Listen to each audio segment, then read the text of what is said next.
Eu sou humano e, portanto, nada do que é humano me é estranho.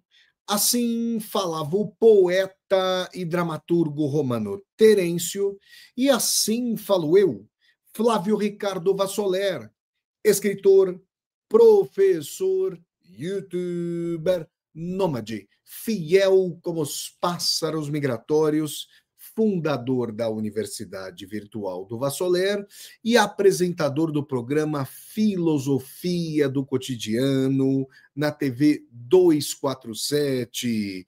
Muito boa tarde, pessoal. Boa tarde a todas, boa tarde a todos vocês. Segunda-feira, 15 de setembro de 2025, e nós estamos aqui para mais uma aula ao vivo com Vassoler. Taca a vinheta, produção!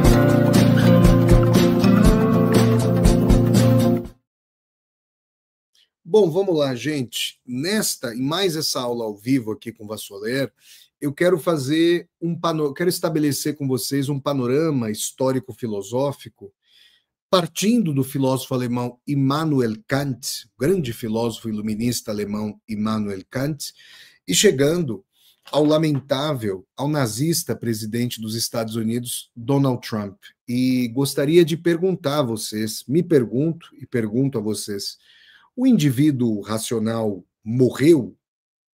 A grande aposta kantiana era justamente a aposta do sapere aude, do ouse saber. Acabou essa aposta. A gente tem que considerar a noção de indivíduo como historicamente determinada.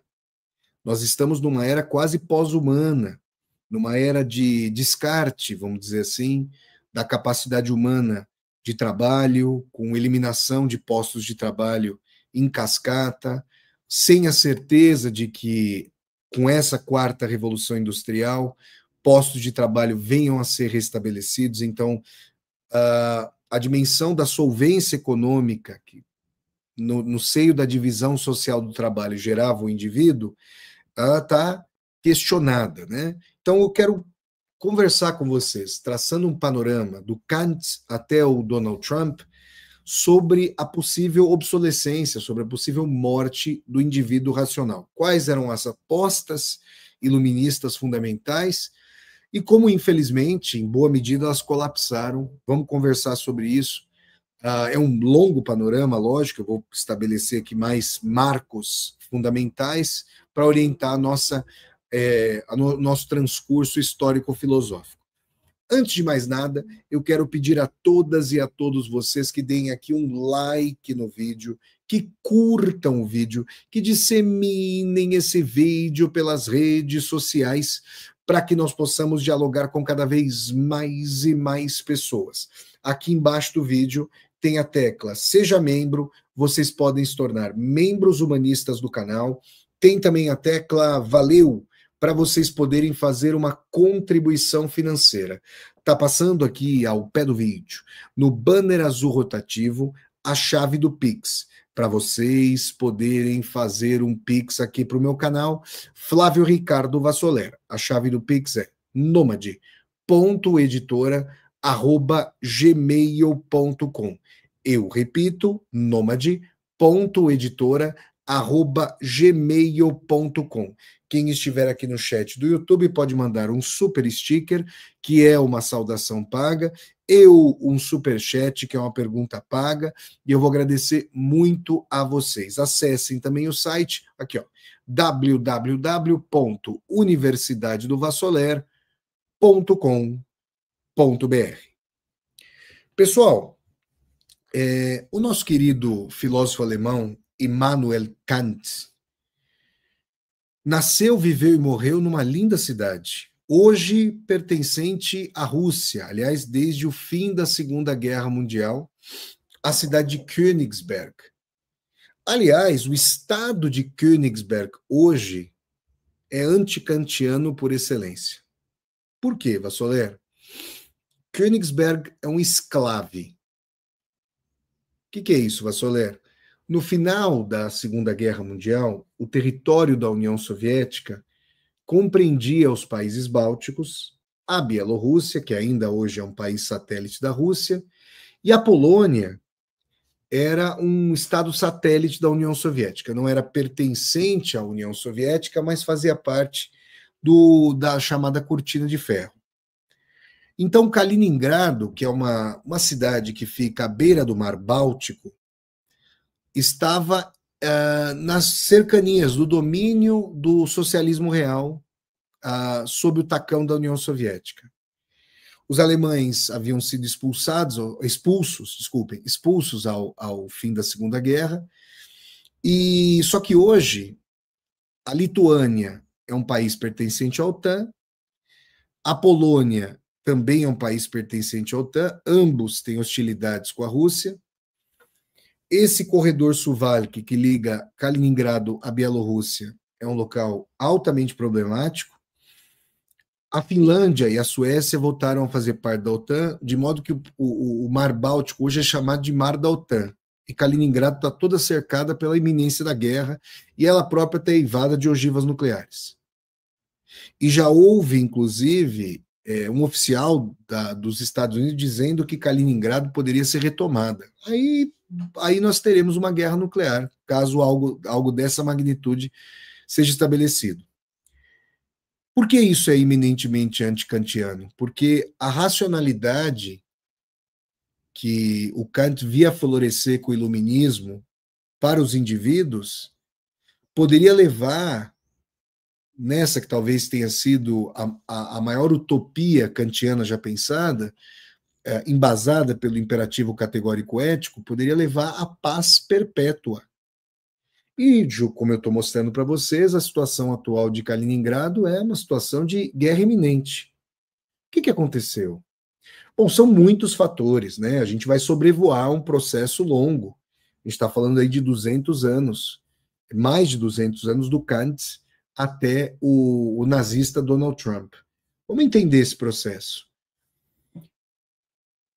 Quando a gente pensa a partir do prisma do século XVIII, ao longo do qual Kant viveu, o Jean-Jacques Rousseau viveu, é sedutor pensar que depois de 1000 anos de Idade Média, depois de regimes arbitrários, brutais, violentos, de censura, de monopólio na Europa, dos absolutismos monárquicos, da monarquia absoluta, quero agradecer aqui a Daiane Maria, que manda um boa tarde, manda aqui um superchat, apoia o meu trabalho. Obrigado, querida Daiane. Forte abraço para você. Muito obrigado pela gentileza e pela simpatia, tá bom? Muito obrigado pelo apoio. Então, era sedutor, naquele momento histórico, pensar que com o Renascimento, com um processo que o sociólogo alemão Max Weber chamou de desencantamento do mundo, ou seja, o exílio das chamadas forças sobrenaturais e a dimensão de a natureza e o ser humano serem explicados a partir da imanência, com a ciência empírica, com o método científico, com aquilo que o Marx chamou de acumulação primitiva de capitais, coisa que envolveu o brutal sistema colonial, do qual, claro, o Brasil fez parte, coercitivamente fez parte, acossado pela colonização portuguesa. O iluminismo surge como uma proposta de radical superação daquilo que o entusiasta da primeira revolução industrial e do iluminismo, o Auguste Comte, autor do Tratado para a Ciência Positiva, chamava de vida adulta da humanidade. O Comte dividia a humanidade em 3 grandes períodos: o período infantil, da mitologia, o período adolescente, da religião, e o verdadeiro período científico, em que o ser humano, segundo Auguste Comte, se colocaria em pé com a própria racionalidade, com as suas grandes descobertas científicas, descobertas das etiologias das doenças, a diminuição do tempo nos transportes, nas comunicações, o desenvolvimento de medicamentos, o aumento da educação, o conhecimento da história.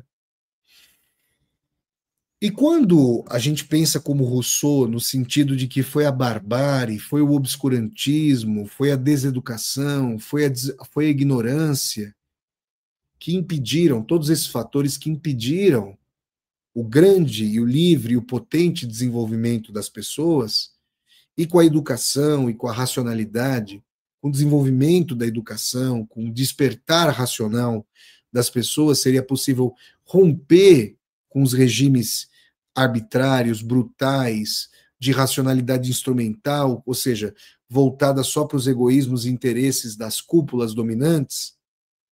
Era sedutor pensar que a modernidade poderia se transformar num grande experimento de engenharia sócio-humana, que pela primeira vez os seres humanos estariam submetidos à experiência da educação emancipatória em massa, rompendo com os obscurantismos, com os preconceitos, com as ignorâncias, com as superstições, com as próprias dimensões de infantilidade que alguns, não todos, mas que alguns pensadores iluministas reputavam às tradições religiosas.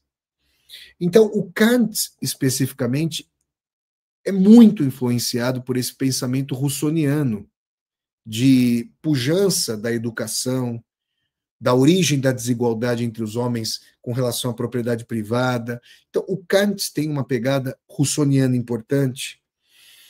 E quando escreve um ensaio, Respostas para a Questão, o que é o iluminismo? O Kant diz claramente que o iluminismo é a capacidade de um indivíduo pensar por si só, que ele possa formular o seu raciocínio crítico, as suas convicções, que não venha de fora pela imposição de autoridades, pela imposição de figuras paternalistas que acossem e tornem subalterno o indivíduo. O iluminismo é a capacidade do indivíduo ousar saber, sapere aude. Eis o lema do iluminismo, é o que o Kant diz. Poxa, isso, vocês vão falar, nossa, Flávio, isso é formidável. Eu também acho formidável. Se fosse factível, aí já começa a nossa dor, né? Já começa a nossa tristeza. Se fosse factível, seria formidável. Se tivesse realizado historicamente, teria sido formidável. O imperativo categórico ético do Immanuel Kant é uma das grandes formulações compreendendo o indivíduo como a célula fundamental de desenvolvimento da sociedade. Não o individualismo que fustiga e deforma o indivíduo, mas justamente esse indivíduo pensante, reflexivo, que tem no imperativo categórico ético do Kant a sua base de alteridade. Vou explicar aqui para vocês. Como nós vivemos em sociedade, como nós somos seres sociais, obrigado aqui a Daiane Maria, que acaba de se tornar membro aqui do meu canal do YouTube, membro humanista do meu canal do YouTube, Flávio Ricardo Vassoler. Um abraço, Daiane, obrigado, querida, obrigado pelo apoio, viu? Então, nós vivemos em sociedade.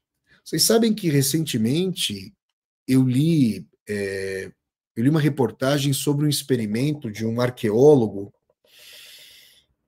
Olha, esse pesquisador é corajoso, viu? eu certamente não faria o que ele fez, mas pelo bem das descobertas científicas, ele próprio se expôs, vejam vocês, a situações associais. Vou explicar. Ele resolveu ficar durante um bom tempo, agora não me lembro exatamente de quanto tempo, no fundo de uma caverna, na qual não havia nada além do oxigênio. E, obviamente, a comida que ele levou para poder sobreviver, senão ele não conseguiria. Água, comida, mas fora isso, nada. Ele não tinha relógio, ele não tinha celular, obviamente não havia internet, e ele perdeu, portanto, a dimensão do espaço, do tempo, perdeu a dimensão do dia, da noite, e então ele saiu da esfera de vivência social. Eu não preciso dizer que eu dormi ontem das 11h30 até hoje às 8h30, aliás, um bom sono, graças a Deus. Eu dormi nesse horário porque está socialmente convencionado. Aí eu tinha que fazer as minhas coisas, fiz aula de russo, comecei a trabalhar, fui estudar e tudo mais, né? Segui a minha rotina tradicional de trabalho e estudos para ministrar as aulas aqui no canal, as aulas particulares, para me preparar para as aulas da Universidade Virtual do Vassoler e assim por diante, né? Esse pesquisador perdeu todas as balizas de socialização. E foi curioso que depois fizeram exames neurológicos, exames cerebrais nele, e ele tinha ficado com sequelas, porque ele perdeu noções de profundidade, noções de visão, noções de audição, noções de situação espaço-temporal, mostrando que nós somos seres sociais. Nós falamos porque primeiro ouvimos pessoas falando.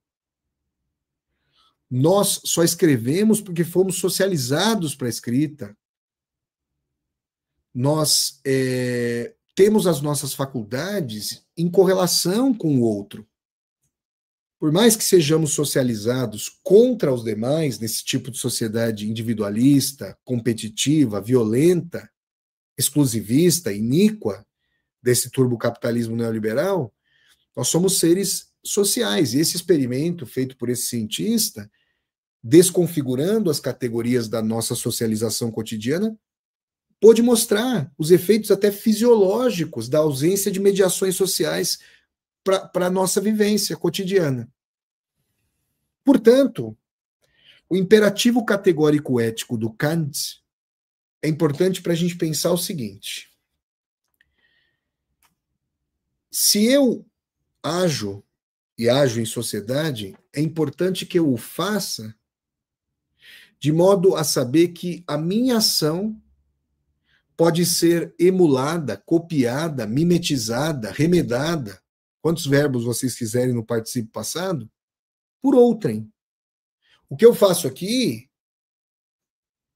kantianamente, é passível de ser feito por vocês também. Aliás, esse é um princípio que me norteia aqui nesse canal, no seguinte sentido: alguma vez vocês me ouviram falar palavrão dando aula? Não. Não me ouviram, não me ouvem e não me ouvirão. Porque se eu falo palavrão, consequentemente, eu autorizo as pessoas aqui no chat a também falarem palavrões. E eu não quero um ambiente belicista e mal educado e deselegante, tanto na minha aula aqui, lecionando para vocês no vídeo, quanto na interação entre vocês e mim, entre mim e vocês no chat. Ou entre vocês mesmos e mesmas. E é esse princípio kantiano. Se eu tô, o exemplo mais corriqueiro, eu tô ali parado, faz 11 anos que eu não tenho carro. Mas o último carro que eu tive foi um Celtinha que já está pela hora da morte. Então, se eu tivesse parado com o meu bom e velho Celtinha, que Deus o tenha, descanse em paz. Se eu tivesse parado no farol vermelho, não sei como é que vocês falam no estado de vocês, sinaleiro, semáforo. Aqui em São Paulo é farol, né? Mas semáforo, sinaleiro, sei lá, como é que vocês falam aí na cidade de vocês, eu acho essas variações linguísticas formidáveis. Se eu estou parado no farol vermelho e tem uma avenida perpendicular à minha, portanto, ela está no farol verde. Se eu me autorizo a passar no farol vermelho, eu, consequentemente, estou autorizando os carros ao lado a fazer o mesmo, tá? E também autorizando os carros passando pelo sinal verde, na perpendicular, a não pararem. Aliás, nem deveriam. Eu é que deveria, porque o farol está vermelho para mim. De modo que vocês percebem que o trânsito nesse cruzamento, sei lá, aqui da Zona Oeste de São Paulo, vamos pensar assim, fica inviabilizado. Completamente inviabilizado. Então, o imperativo categórico ético do Kant transfere ao indivíduo racional uma responsabilidade fundamental, qual seja, haja como se a sua ação pudesse ser universalizada, de modo que outrem possam tomar a mesma ação racional para coordenar a minha ação com a dos demais. Esse é o imperativo categórico ético universal. Transfere uma capacidade para o indivíduo de percepção do outro, de poder racional, na qual é difícil acreditar hoje.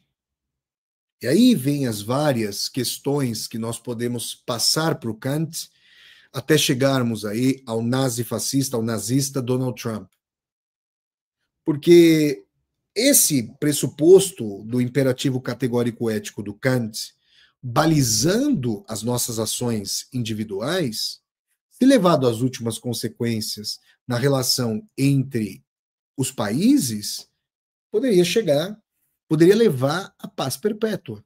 Era essa a ideia do Kant, ao invés daquela balbúrdia de guerras do período do absolutismo monárquico, a paz perpétua.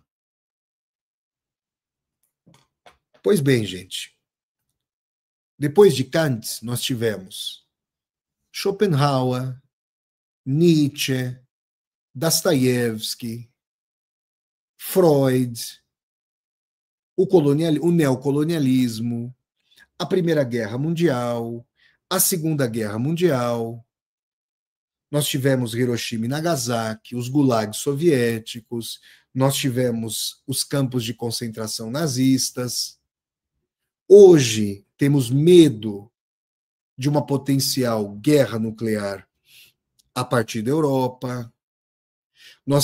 Está acontecendo um genocídio contra o povo palestino na faixa de Gaza. Ninguém interrompe isso, porque a maior potência bélica do planeta, os Estados Unidos, os Estados Unidos não permitem que os outros países intervenham para parar Israel no que Israel está fazendo. Na Ucrânia, nós temos aí mais de 2 milhões de mortes entre russos e ucranianos em 3 anos e meio de confronto. É uma verdadeira tragédia. O que aconteceu?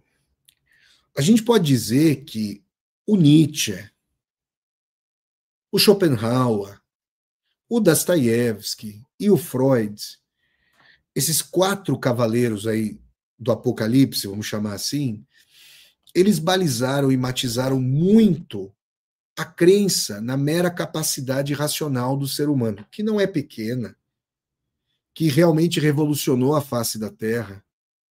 Se eu estou... a Daiane está aqui no Rio Grande do Sul, acabou de falar. Se eu estou dando aula daqui de São Paulo para a Daiane e para vocês, outras pessoas que estão em vários... A Daiane está no Rio Grande do Sul. E vocês espraiados e espraiadas por várias partes, tanto do Brasil quanto em outros países, é por causa de uma grande invenção racional chamada internet, técnico-científica.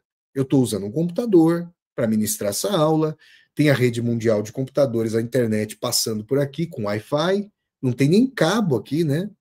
É uma rede de ondas para eu ministrar essa aula. Eu estou usando uma plataforma, o YouTube, através da qual e na qual eu trabalho já há 5 anos, praticamente de forma diária. Isso mudou a face da minha vida. Então, aqui tem muitas construções racionais, iluministas, moderníssimas e tudo mais.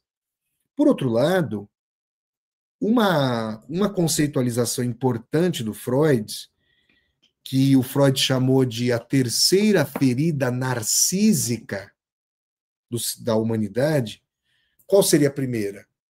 A primeira é copernicana, a Revolução Copernicana, né? Porque até Nicolau Copérnico, e Galileu quase foi para a fogueira, teria ido se não tivesse denegado isso, o Sol girava ao redor da Terra e não a Terra ao redor do Sol. Esse narcisismo foi astronômica e matematicamente combatido pelo Copérnico. A segunda ferida narcísica, identificada pelo Freud, é a dimensão de que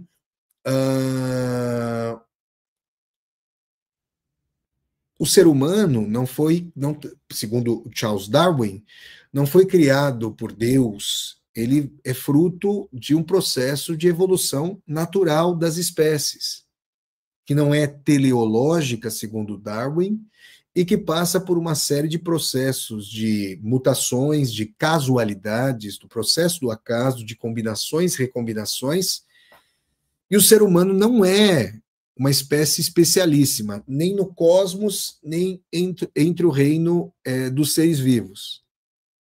E a terceira ferida narcísica, freudiana, psicanalítica, é a dimensão de que o ser humano não é senhor, não é senhora, nem senhor nem senhora, dentro da sua própria casa psíquica. A razão, o Freud chega a dizer, e certamente o Nietzsche, o Schopenhauer e o Dostoiévski corroborariam essa colocação do Freud, em boa medida, o Freud chega a dizer que existo onde não penso. E aí é uma subversão de um dos patronos do iluminismo, de um dos patronos do próprio Immanuel Kant, com todas as divergências que podia haver entre ambos, o René Descartes. Penso, logo existo, né? Ou seja, a racionalidade, ela é uma ilha num oceano de pulsões do inconsciente, de racionalidade. O Carl Gustav Jung, que foi um discípulo e depois um parricida do Freud, chegava a usar o inconsciente como o mar como grande metáfora para o inconsciente. O mar em calmaria durante determinados momentos, mas furibundo e perigosíssimo em tantos outros. Exemplos são aí os maremotos e tsunamis. Né? Então, quando se vocês pegarem as epígrafes do grande livro, ótimo livro do historiador Eric John Hobsbawm, A Era dos Extremos, o breve século XX, que vai para o Hobsbawm, da Primeira Guerra Mundial ao fim da União Soviética, portanto, um século que não compreende historicamente 100 anos, mas que tem esse processo, vocês vão ver que as maiores expectativas humanas foram projetadas no século XX. O primeiro regime socialista da humanidade, e o socialismo se propondo governar a sociedade a partir da razão. É um projeto kantiano, agora não só no sentido do indivíduo racional, porque, obviamente, o Kant era profundamente sofisticado e inteligente para saber que esse indivíduo racional, ele nasce com a razão em potência, e o ato da razão é a socialização pela educação, é a dimensão de os pais terem trabalho para poderem criar um filho, uma filha, para que a pessoa possa formar suas convicções e ter a sua formação mediatamente pela sociedade, pelas instituições de educação e socialização, e chegar à formação racional de convicção como processo de maturação da sua vida social. E o socialismo se propôs socializar as pessoas com ápice de justiça social, igualdade, de desenvolvimento técnico-científico, de provimento de bens materiais. Então, as esperanças para o século XX eram enormes. E aí você pega do começo para o fim do século XX, essas esperanças, em boa medida, foram frustradas. E nós somos, hoje, órfãos do ideário socialista.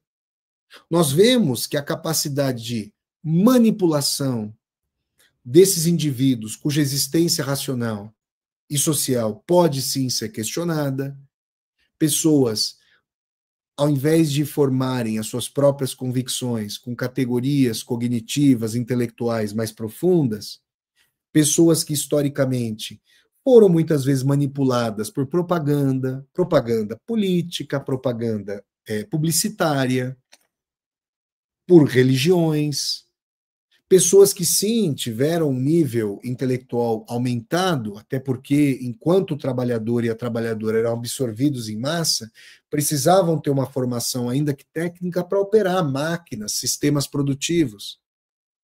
Mas não é ao léu que a correlação da obsolescência do indivíduo pela sua não mais absorção em massa pelo processo produtivo e fabril industrial está levando a um questionamento do contrato social civilizatório, que é fruto das lutas de classe desde a primeira Revolução Industrial até agora. O que é isso, gente? O que eu quero dizer com isso? Descanso remunerado no sábado e no domingo, trabalho pago 50% a mais no sábado, 100% a mais no domingo, jornada de trabalho de 8 horas diárias, 1/3 de férias como adiantamento, 13º salário. Nada disso caiu do céu e nada disso veio como benesse dos donos de meio de produção. Isso é pressão por meio de greves, partidos políticos, movimentos sociais e medo de que a Revolução Soviética se espraiasse para a Europa Ocidental e para outras partes do mundo. Foram concessões da classe dominante em correlação com conquistas da classe trabalhadora organizada. Durante um período em que saúde pública fazia todo sentido para fazer com que as pessoas adoentadas pudessem se recuperar e voltar para o processo de produção de riqueza da sociedade. Educação pública, idem.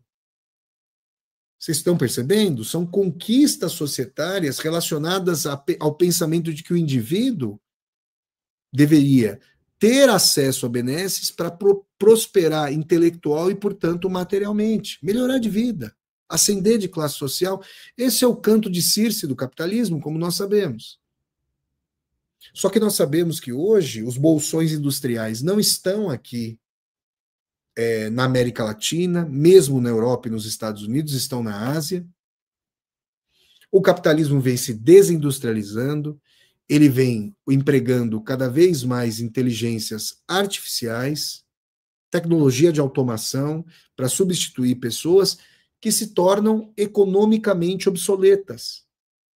Ou seja, que não são passíveis de serem exploradas. E sem uma base de solvência econômica, o indivíduo se vê não sabendo quanto vai ganhar ao fim do dia para saber se pode almoçar e jantar. Como é que esse camarada vai ter paciência, vai ter capacidade de correlação com o outro?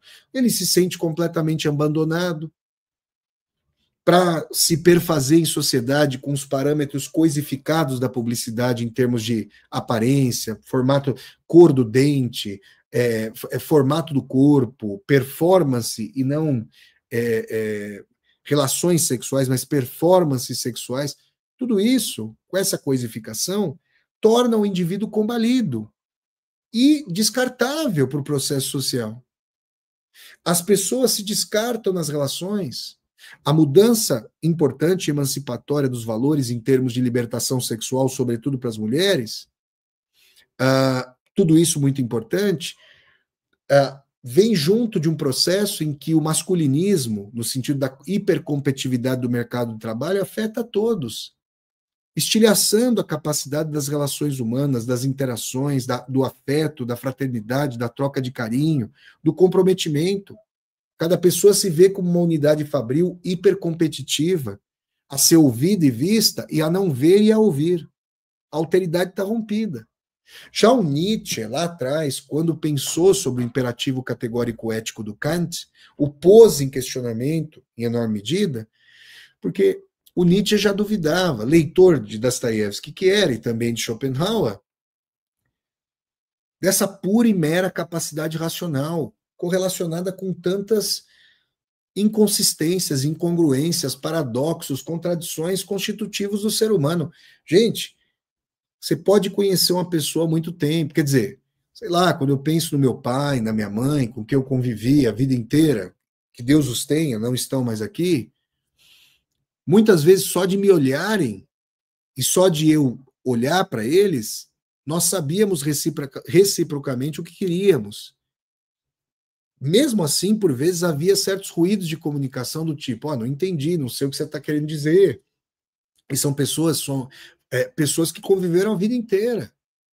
Imagina um casal que mal se formou, que está se conhecendo, os ruídos de comunicação, a ponto de o Jacques Lacan, né, o psicanalista francês, essa é uma frase muito requentada, batida, importante aqui para o nosso contexto, questionando o imperativo categórico ético do Kant, que correlaciona esse indivíduo racional com a sapiência em relação à baliza do outro, ao que o outro quer, deseja, como se o eu soubesse de si imperativamente dessa maneira e como se pudesse saber do outro ainda mais. Mas a gente sabe o que fala, e olhe lá, por vezes nem sequer sabemos o que falamos, agora o que o outro vai ouvir, não podemos ao certo ter certeza disso. Porque a forma como o outro interpreta o que ouve vai depender muito do seu estudo, da sua formação, das suas experiências, de como ele vai traduzir o que dizemos, do seu afeto, se ele recebe as palavras com muitos escudos, com pedra nos bolsos, se está mais aberto ou aberta para nos ouvir, para nos receber, para conversar conosco. De modo, gente, que esse absolutismo racional do Kant, ele é muito questionado hoje pela psicanálise, pela psicologia social, pelo movimento da história. E você pega aí os grandes autores da literatura, né? Dostoiévski, Shakespeare, Sófocles. As suas personagens estão eivadas de contradições, de tensões, de dores, de hesitações, de angústias. Muitas vezes aderindo. Ontem mesmo, né? Eu ministrei a última aula do 51º curso literário da Universidade Virtual do Vassoler. Foi aqui, terminei de falar sobre o romance O Idiota, de Dostoiévski. Está aqui na minha mão, está aqui do lado da minha mesa, né? Estava trabalhando com romance até ontem. E é impressionante, quer dizer, Anastácia Filipovna, infelizmente, acabou se casando não com o príncipe Myshkin, essa figura salvífica, maravilhosa da obra de Dostoiévski, mas com uma figura que acabou a levando para o abismo, o Ragozin. E ela própria tinha dimensão de que isso poderia acontecer, muito admoestada foi pelo Myshkin. O Ragozin chegou a falar para ela desse abismo e ainda assim isso aconteceu. Então, gente, nesse contexto de esgarçamento do tecido social, de tensão em relação aos empregos, a baliza dos empregos, a gente chega a uma situação em que a destruição da cognição, da concentração, dos parâmetros de educação humanística, o retrocesso em termos de poder de atenção, vocabulário, formação de frases. Eu, por exemplo, vejo muitas vezes que na internet, trabalhando com a internet, pessoas, obviamente não vou citar seus nomes, pessoas têm dificuldade para subordinar as frases, para usar cujo, cuja, do qual, né? Na qual, com o qual, vocabulário parco, concentração pífia, um nível de leitura baixo, uma formação fragmentada e acidentada, e mais, né? As redes sociais segmentaram a comunicação, porque comercialmente isso é muito interessante para as empresas e para os anunciantes. Eu me explico. Vou usar o exemplo da formiguinha que eu sou, do peixinho que eu sou. Eu sou anunciante aqui do Google e da Meta. O que é isso? Quando eu vou ministrar uma aula especial, por exemplo, essa aula especial para a qual eu vou convidar vocês daqui a pouquinho sobre o romance Os Demônios, a próxima pedida aqui da aula especial, eu faço anúncios e crio vídeos, são os chamados criativos, faço alguns vídeos convidando as pessoas, talvez vocês tenham visto esses vídeos meus, como vocês acompanham o meu trabalho, é provável que vocês tenham visto esses vídeos. Olha, se inscreva na aula especial e gratuita sobre o romance Os Demônios e tal. Por que esse vídeo apareceu para você? Esses vídeos que eu gravei apareceram para vocês e não, sei lá, para um público que vota no Donald Trump. Porque quando a gente percebe o interesse mais aprofundado pelas artes, pelas humanidades, pela literatura, isso não está associado, em via de regra, ou em geral, a pessoas que pensam com o fígado ou com o intestino grosso, que vivem do ódio. Isso não significa que, por exemplo, havia muito doutores em filosofia do direito na SS nazista, tá? A inteligência não é sinônimo pura e simplesmente de emancipação. A inteligência ou a erudição, a formação mais aprofundada, né? Obviamente. Mas aqui eu quero dizer que os anúncios, quando a gente forma os públicos para os quais os anúncios serão dirigidos, isso o algoritmo nos ajuda muito, vocês fizeram algum tipo de procura, de busca, Dostoiévski, literatura russa, Os Demônios, socialismo, e algumas tags que a gente chama, que são assim nomeadas no YouTube, nas redes sociais, e aí o algoritmo associa, você procurou isso, então você pode ter interesse nisso. Comercialmente é interessante, porque não adianta passar para mim propaganda de roupa de marca, carro de marca, ficar rico, essas coisas não me interessam. Não tem nada a ver com as minhas escolhas de vida, com as determinações da minha vida. Nada. Então eles não vão.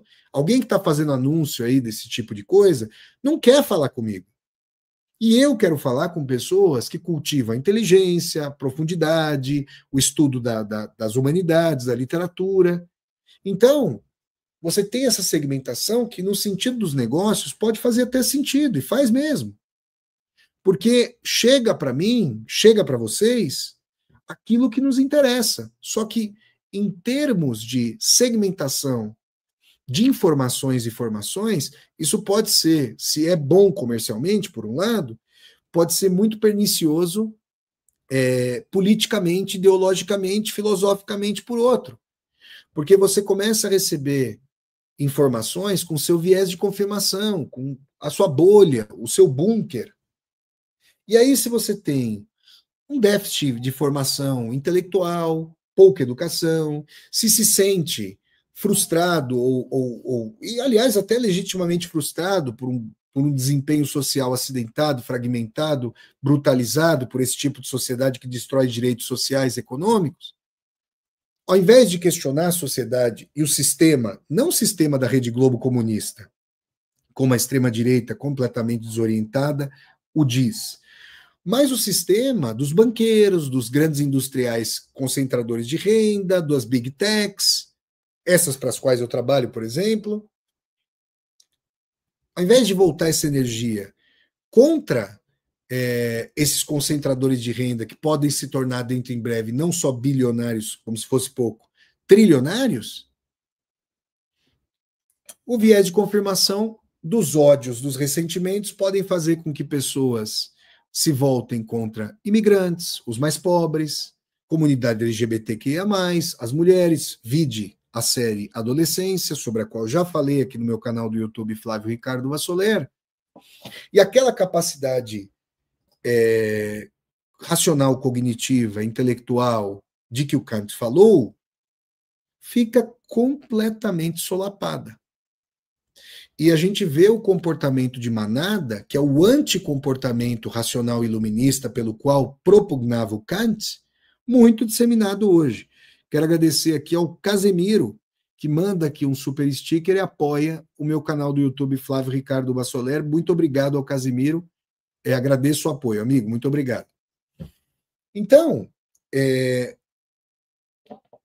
o Trump, ele é uma figura excêntrica, tem as suas idiosincrasias, no sentido de ser um comunicador de massas, uma figura em inglês se diria o entertainer, aquele que faz entretenimento. O Trump, ele não caiu do céu. Quando alguém que preza pela desinteligência, que não gosta de ler, que não tem conhecimento histórico, que tem um vocabulário muito reduzido, que é um narcisista contumaz, alguém sobre quem se poderia dizer, como o grande poeta, dramaturgo e escritor alemão Bertolt Brecht disse certa vez, fulano é tão pobre, mas porque é tão pobre que só tem dinheiro. Vocês estão ouvindo? É tão pobre que só tem dinheiro. Esse é o Donald Trump. O Donald Trump seria a última pessoa em quem eu votaria. Se ele não fizesse tão mal, tanto para a sociedade dos Estados Unidos quanto para o mundo, e se ele se apresentasse a mim da forma como ele se apresenta, eu teria pena, comiseração. Como ser humano, eu falaria, meu Deus do céu, que pessoa desorientada, como precisa de uma educação crítica, precisa fazer análise, muita. Aliás, todos nós precisamos, e eu mesmo faço. Análise é uma coisa boa para todo mundo, tá? Análise, terapia. Então, esse fenômeno de abdução das massas, desespero, angústia psicológica, transferência do ônus, que é do turbocapitalismo neoliberal que desemprega, que ceifa direitos sociais, que faz lobbies junto aos parlamentos, congressos dos países para destruir legislações protetivas, trabalhistas, de proteção natural, econômicas, políticas. Esse desespero que não é culpa do sujeito se ele não conseguir um bom emprego. A sociedade está desempregando. O diploma universitário, dada a desorganização estrutural proposta pelo turbocapitalismo atual, está brutalizando aí a perspectiva de melhoria de vida das pessoas. Já se diz isso, sociólogos estão afirmando isso a partir de pesquisas qualitativas, no sentido de que, quanti-qualitativas, no sentido de que a geração mais jovem tem medo e sofre uma pressão maior porque provavelmente não vai conseguir ter uma situação econômica e social melhor do que a dos pais. Eu ouvi claramente dos meus pais que não puderam fazer faculdade, não puderam estudar. Minha irmã e eu ouvimos que o estudo sério, conexo, dedicado, disciplinado nos levaria além da condição deles. E era isso que eles queriam e para isso trabalhavam tanto para nós e por nós. E isso se fez verdade. A vida que eu vivo, que minha irmã vive, a vida da classe trabalhadora, sem sombra de dúvida, eu preciso trabalhar para sobreviver, é exatamente o que eu estou fazendo agora, mas é de uma maneira mais digna, de uma maneira, inclusive, voltada para a perspectiva de uma vocação. Meus pais, minha avó, jamais puderam perguntar o que eu quero fazer da vida, quem eu sou, para onde eu vou, jamais. Era uma vida muito mais de sobrevivência do que da vivência. Pois bem, isso está sendo surrupiado das pessoas. Vocês percebem? Então, gente, o Trump prestigiado, valorizado,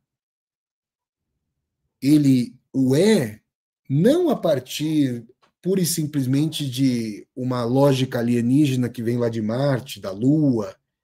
Não. É a figura de poder, de acúmulo de dinheiro, de vulgaridade. Quer dizer, o cara tinha um programa, era âncora de um programa, apresentador de um programa.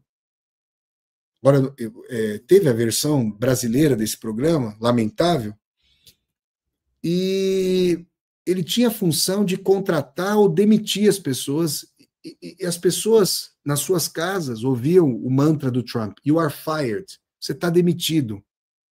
Gente, Isso é uma coisa terrível. Eu sei que pode haver pessoas aqui assistindo a essa aula, né? E que podem já ter tido cargos de chefia, de gerência, já podem ter demitido alguém. Gente, isso nunca aconteceu comigo, né? Boa parte da minha... Eu trabalhei em instituições, mas nunca tive cargo de comando, eu sempre fui professor.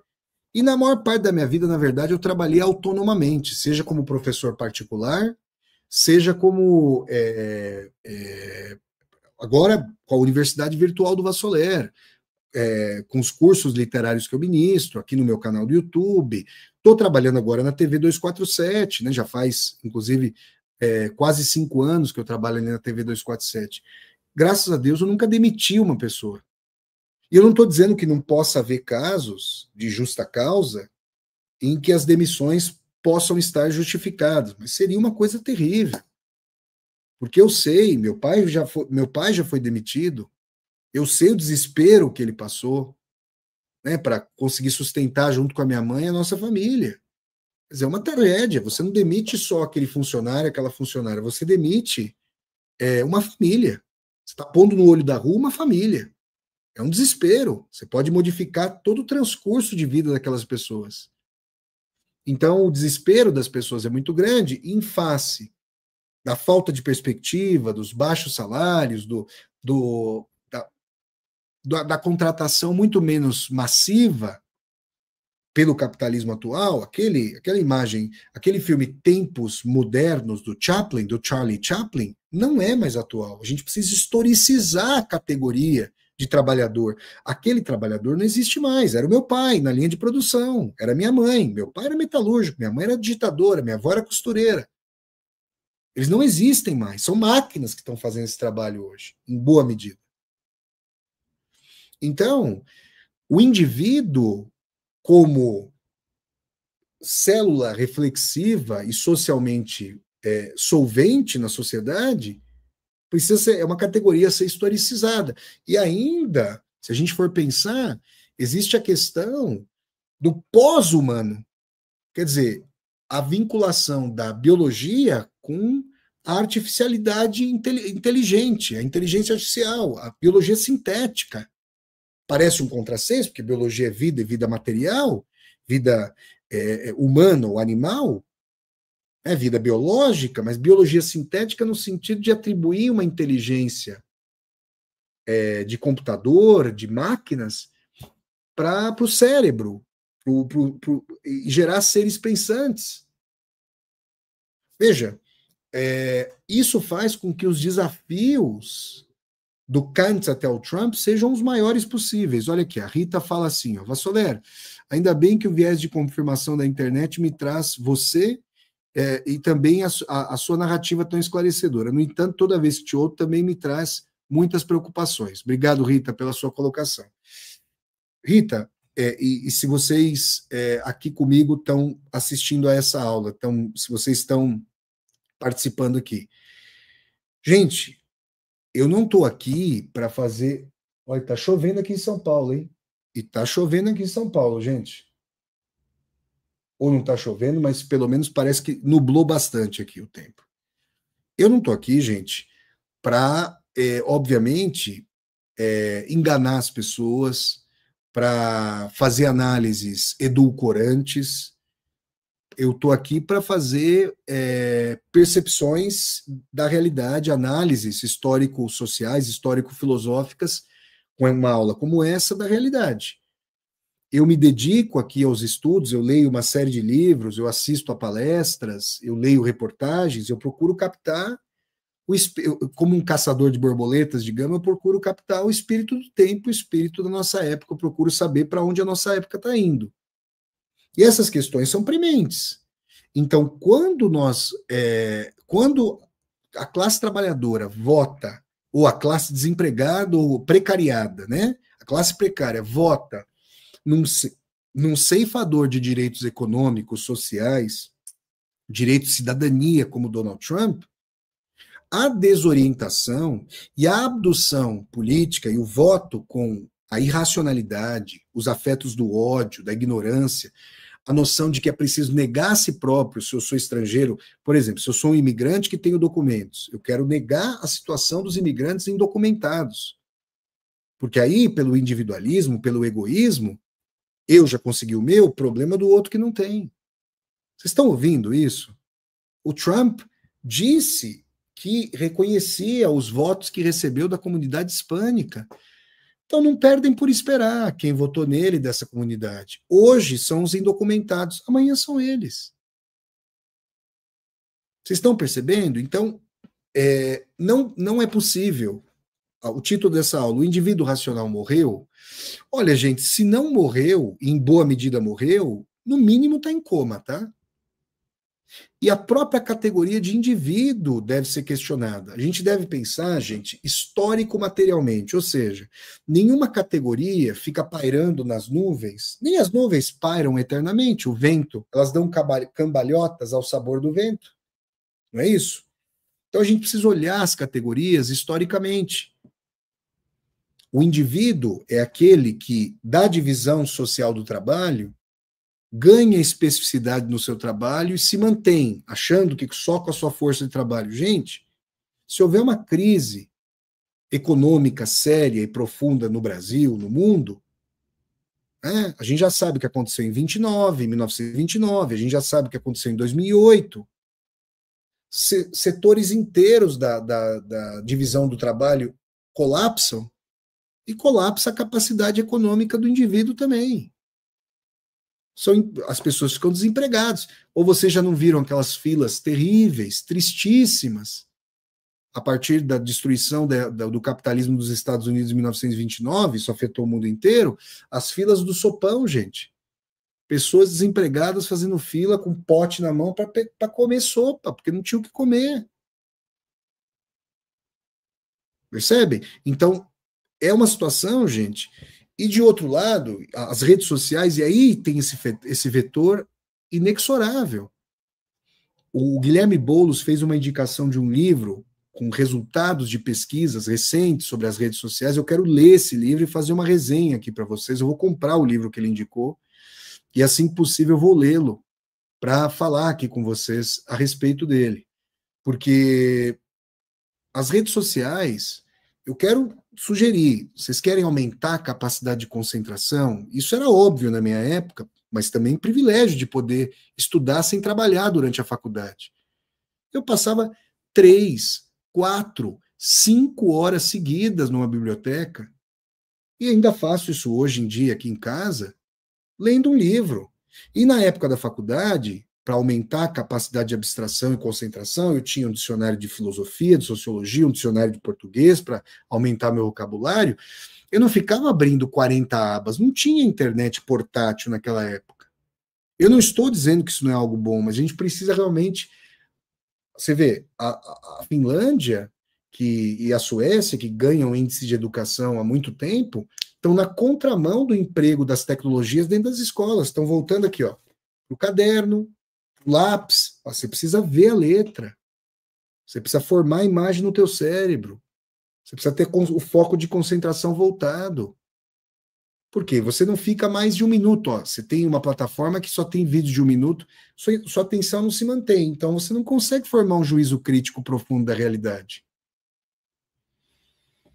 Então, gente, é um cenário que eu esbocei para vocês, né? Eu fiz grandes movimentos, quer dizer, um grande transcurso assim, histórico, para mostrar que, de fato, expurgar no Donald Trump todos os problemas, eu não entender que ele é uma resultante vetorial, lamentável, é claro, dessa época. Vejam, eu ontem ministrei uma aula aqui no meu canal do YouTube, Flávio Ricardo Vassolero, sobre se o Trump, após o trágico e lamentável assassinato do militante de extrema-direita Charlie Kirk, lá nos Estados Unidos, se o Trump visaria levar os Estados Unidos à guerra civil. Né? E eu lamento profundamente que tenha acontecido aquele crime político. Eu lamento profundamente, não desejo a morte de ninguém. Tá? Graças a Deus eu não pauto a minha vida com fígado, com esse. Coitado do fígado, né? Tem o seu papel importantíssimo para a homeostase do corpo, ou do intestino grosso. Não é culpa do intestino grosso que ele abriga o que ele abriga, né? Agora, as colocações do Charlie Kirk, que não merecia, ninguém merece morrer, pelo amor de Deus, mas elas são terríveis. São racistas, islamofóbicas, misóginas. É uma coisa terrível. O Trump disse que o Kirk era como um filho para ele. Quer dizer, o Trump assevera e reverbera esse tipo de discurso de ódio.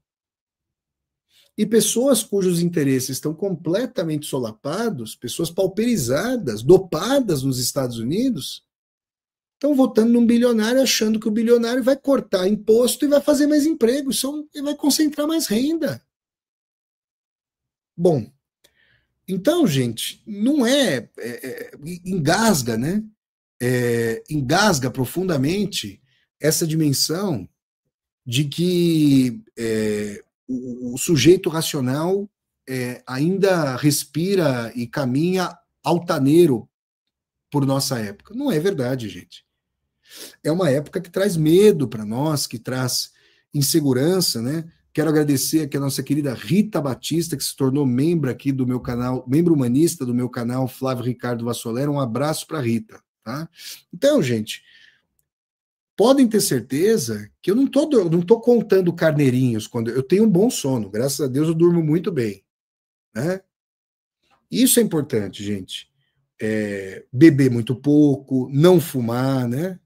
Agora, vejam, é importante cuidar da saúde, ó, outra baliza, ó. Mas eu considero completamente insalubres o controle e a carga de exercícios que o sujeito tem que perfazer para se sentir desejado ou desejada por outrem. E numa falta de qualidade de relações em que a gente fica se perguntando, meu Deus, o cara cuidou do corpo e da alma. Com que pessoas está se relacionando esse camarada ou essa pessoa? Porque eu vejo uma carga, eu vejo pessoas colocando fotos de exercícios, indo para academia, porque, obviamente, é o efeito manada. Como antes se fumava nos filmes, hoje não se fuma. E aí chega um ponto em que os exercícios se tornam também uma espécie de vício de performance. Percebe, não? Você vê as pessoas falando de complemento de alimentação, academia coercitiva, e as pessoas que não gostam, por exemplo, de ir para academia, que não têm grande apreço por exercício, são cerceadas, censuradas, né? Para que isso aí? Digam para mim. Digam para mim. Olha, e eu posso falar, inclusive, me sinto até à vontade de falar, porque na minha adolescência eu fui um marombeiro, eu fazia muita academia, mas eu pegava pesadíssimo ali. E hoje, vocês me desculpem quem gosta. Eu mesmo gostei, tá? Então eu faço aqui, eu me autoflagelo. E eu vou dizer para vocês, para mim era muito claro. Eu vi aqueles filmes de ação na minha adolescência, na minha infância. Via lá o Van Damme, que era o ídolo da minha geração, tinha as moças bonitas no filme. Aí eu achava assim que se eu ficasse forte como Van Damme, as moças iam gostar. Ué, olha aí, efeito manada na rapaziada, o jovenzinho ali querendo se afirmar, querendo saber para onde vai para a vida, o que fazer, como é que pode ser bem quisto pelas moças, então eu segui isso aí. Qual a capacidade crítica que eu tinha? Hoje eu fico pensando, pô, vou levantar 120, 130 quilos num supino, como eu já fiz, hein? Pelo amor de Deus! Era um esforço descomunal, fazia série de 10. Tá doido? Não, mas porque precisa disso, porque. Tudo bem, uma caminhada. Quando eu estou viajando, eu caminho, é maravilhoso. Você fazer o exercício caminhando, você está estudando viajando, você está conhecendo novas culturas, você está engrandecendo sua subjetividade. Sei lá, fazer um trotezinho, uma corridinha. Eu já confesso a vocês, não sou grande fã, mas caminhar é maravilhoso. Você está conhecendo os lugares, natação, uma coisa bacana. Mas não essa coercitividade do corpo esbelto. Gente, eu me pergunto para quê? Você tendo saúde, prolongando a sua vida com saúde, beleza. Mas isso interfere completamente na sua dieta. Isso interfere no prazer que você tem com a comida. Não pode comer tal coisa de jeito nenhum. Quer dizer, vocês percebem, gente, o indivíduo é completamente, o indivíduo ou o pós-indivíduo, ou o eclipse do indivíduo racional, é completamente transpassado por modo de ser, estar, se vestir, parecer, que não são nossos, nós não decidimos isso. Então, eu diria que o que resta de indivíduo racional, o que resta de projeto de racionalidade, é um projeto de construção de uma subjetividade entre os escombros.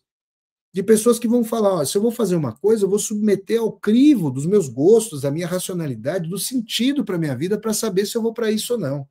Mas, obviamente, que isso vai na contramão completa, né, das determinações coisificadas desse tipo de sociedade. Tá bom, gente? Então, olha, eu quero fazer um convite, por falar no meu trabalho, eu quero fazer um convite encarecido, o último. É o último convite que eu faço a vocês aqui do meu canal do YouTube, Flávio Ricardo Vassoler. Ah, depois o pessoal não vai falar que eu não convidei, porque eu convidei muitas vezes. Pessoal, amanhã, terça-feira, dia 16 de setembro de 2025, a partir das 8 horas da noite, eu vou ministrar uma aula especialíssima e 100% gratuita sobre o grande romance Os Demônios, Biesi, em russo, obra-prima do mestre Fyodor Mikhailovich Dostoiévski, meu pai espiritual. Vocês querem saber o que o ex-revolucionário, ex-prisioneiro político, ex-condenado à morte, ex-prisioneiro siberiano, condenado a trabalhos forçados, Fyodor Dostoiévski, pensava sobre a revolução, sobre as possibilidades e impossibilidades de emancipação humana, política e social? Vocês têm que ler, então, o Romance Os Demônios, e vocês têm que ler o Romance Os Demônios a partir dessa aula especial e 100% gratuita que eu vou ministrar amanhã, terça-feira, dia 16 de setembro, a partir das 8 horas da noite. É especial, será especial por quê? Por que você está chamando de aula especial, Vassoler? Porque essa aula não, olha o advérbio de negação, não estará disponível aqui no meu canal do YouTube Flávio Ricardo Vassoler.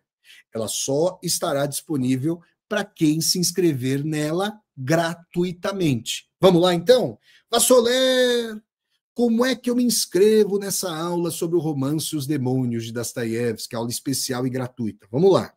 Coloquei aqui no chat do YouTube o link para vocês clicarem. Vocês cliquem, por favor, nesse link e vão ser levadas e levados para a página de colocação de dados. Nome, telefone, e-mail. Daí vocês cliquem em enviar e estarão inscritas e inscritos. E mais, aqui na tela está o QR Code. Sempre tem algum celular aqui perto de mim, então vocês peguem o celular de vocês, apontem, por favor, a câmera de vocês para esse QR Code que está aparecendo na tela, tá? E aí vocês vão ser levadas e levados para a página de inscrição. Detalhe, assim que vocês se inscreverem, seja por meio do link que está aparecendo aqui no chat do YouTube, seja por meio do QR Code, depois que vocês consolidarem a inscrição de vocês, cliquem para entrarem no grupo de WhatsApp da aula especial, porque vocês vão poder justamente receber conteúdos meus sobre o mestre Fyodor Dostoiévski para preparação para essa aula. Tá bom, gente? Então, aproveitem.